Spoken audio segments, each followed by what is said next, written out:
Is there anything right now that you guys are doing that you weren't doing before due to the coronavirus? Anything in your business, anything in general with, kind of similar to what you're just saying with these buyers? What are you guys, has there been any tweaks in the last few weeks that you're like, oh, we should start doing this? Yeah.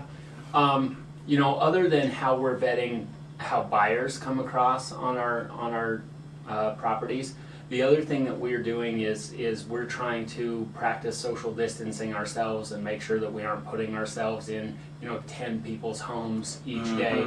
So what I've been doing personally is I'm the guy in our group that meets with people firsthand. I'm the one that you see in your living room typically. Right. So what I'm doing is before I go to appointments, I'm making sure that I call ahead of time. I'm getting a little bit more information, asking some questions to find out where the seller is at, how close they are to actually being in a position where they want to sell.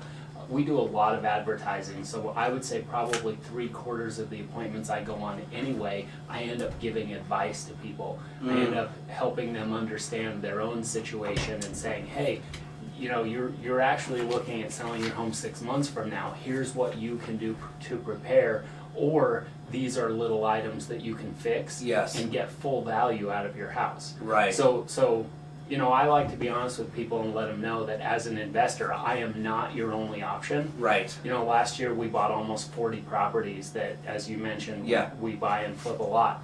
So when I walk into somebody's house, I really want to make sure that we're being helpful and giving them good information. Yes. And there are plenty of people who still want to sell me their house because they don't want to go through all of the extra work that it takes to make repairs or do that type of thing. So yeah, I'm doing a lot more phone information finding and vetting before we end up in somebody's living room right now.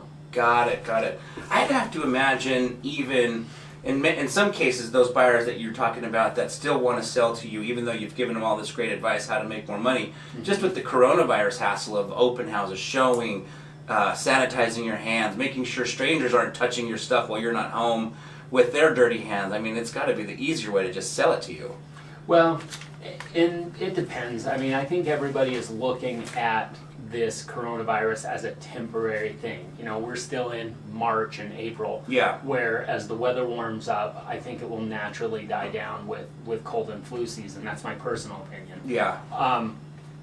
And when we give people advice, everybody wants as much as they can, but everybody has different needs. So my first goal and my first question is to really find out from a seller, what are they really after? Everybody wants as much money as they can get. Right. But as much money as you can get that also fulfills your other goals. Right. Okay? So this week I'm buying a house from two brothers who own their father's property. He passed away several years ago. They've had the property as a rental in the meantime, and I walked in and it's rent ready. Yeah.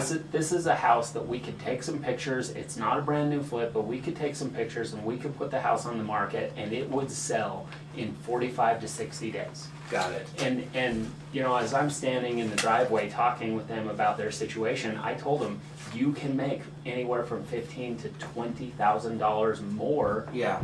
Let's just put a sign in the yard. Yeah. I'll do it for you. Yeah. I'll put my sign in the yard, we'll sign a listing agreement, and we'll have people come through. Yeah. And these two brothers, they're not hurting, the house is paid for. Yep. They don't have a monthly payment, and they looked back at me and said, we're happy with your price though. We don't want to go through any unexpecteds or wondering if a buyer's going to be able to close. So they're selling the house to me at a more discounted price. Got it. But something where I can still be profitable. But for them, it's absolutely no worry. Yeah.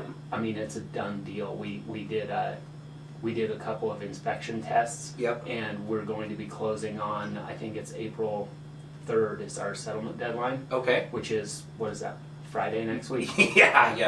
Yeah, so it's going to happen. It's a quick close. Absolutely. Yeah, that's great. So they're done and over with it and don't have to worry about, like you said, all the hassles of a home inspection and backing out and buyers not being able to close due to losing their job.